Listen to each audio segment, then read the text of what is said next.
you hear him? I can't see him. Hey guys, welcome back to the channel. Today we're talking about audio in Apex and how it can help you win your fights. Before we get too far, I know that Apex audio is a thing full of bugs and there's always a new one. But the audio that is there is very important and we do need to be paying attention to it.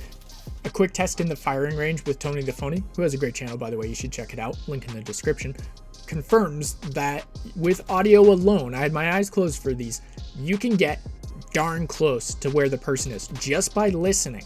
Close enough that you should be able to adjust your aim and make some shots. Now don't get me wrong, I'm not saying you can aim by your ears alone, but I am saying that audio gets you 90% of the way, and that frees up your bandwidth for other decision-making abilities. So why can't we capitalize on this more? If audio can get us 90% of the way on locating, maybe it can get us 90% of the way on tactical decision-making. It's actually kind of difficult taking all the audio from Apex. I mean, look at this fight alone. You got 3 ultimates that go off, gunshots everywhere, Qs going off, and this isn't even in a building where you can have Watson wireless, caustic traps, doors go in, grenades, nothing like that. But I've been able to simplify it, and I came up with 3 very simple categories: aggressive, defensive, and passive.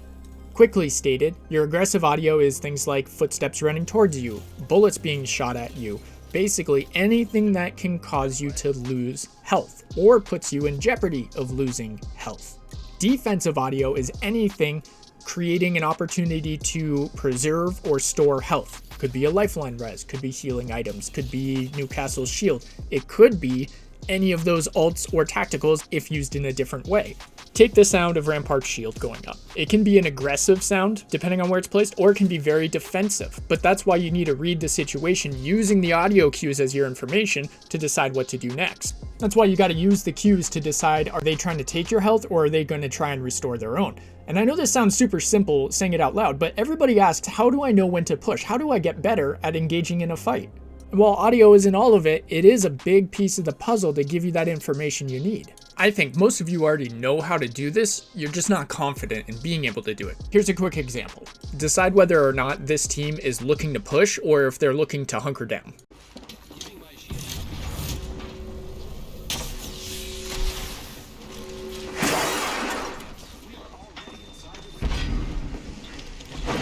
Super defensive audio, right? You've got healing items, you've got caustic gas, you've got Watson wires, and I know I'm the one that healed, so kind of deceptive, sorry. But the point is, you can tell what the other team is doing. And being able to control what the other team is doing with your own audio is just as important as reading the other team's audio. And this is where the fun begins, because you get to mess with people's head. So just because your audio is traditionally aggressive or defensive doesn't mean you actually have to use it that way. Take res baiting, for example. You'll have somebody down, you'll start a res, and then you'll stop immediately knowing the other team is gonna push. This puts them in a position of disadvantage, which you try and capitalize on by shooting them. The last piece of the puzzle is your passive sounds. And it's not no sound, although most commonly it will be just staying still and not moving. And when I say not moving, I mean don't switch weapons, don't reload, don't do anything, because all of those make little minute sounds and people pick up on those. So whenever you're using your passive sounds, the whole point is to not give out any information. In addition to giving no information, there's the ability to give misinformation with that passive audio. You stop for a second and then you throw audio in another direction.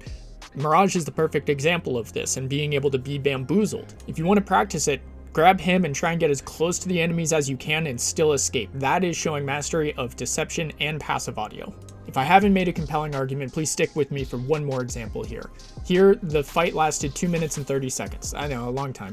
But of that 2 minutes and 30 seconds, I only saw the enemy in my screen for 30 seconds. The rest of the time I heard them, the entire time. They were very disorganized, so they were kind of all over the place. There's a res ship going off. I hear the footsteps behind the door, and so I know I can set myself up to take a 1v1 here very quickly. This might have been a good chance for her to use passive audio behind that wall and not just broadcast her location the entire time. Kind of poor timing, Seer shoots from above, and this gives me a chance, because I know right where he is, to use cover on my approach to him. I whiff my shots, but that's not the point. Now, this could have been a chance to be patient and go for a res or get the boxes and kind of get more information, because he had to have known that there were 2 of us down there based on footsteps and gunshots that killed his teammate. And the icing on the cake is this Loba Q, which is just so loud. I mean, it gives away her position. She doesn't have any guns. It's a disaster. But let me know what you guys think. Do you guys use audio this well or this much? Am I just crazy? Or do you guys have some more tips? Thanks for watching, and we'll see you in the next one.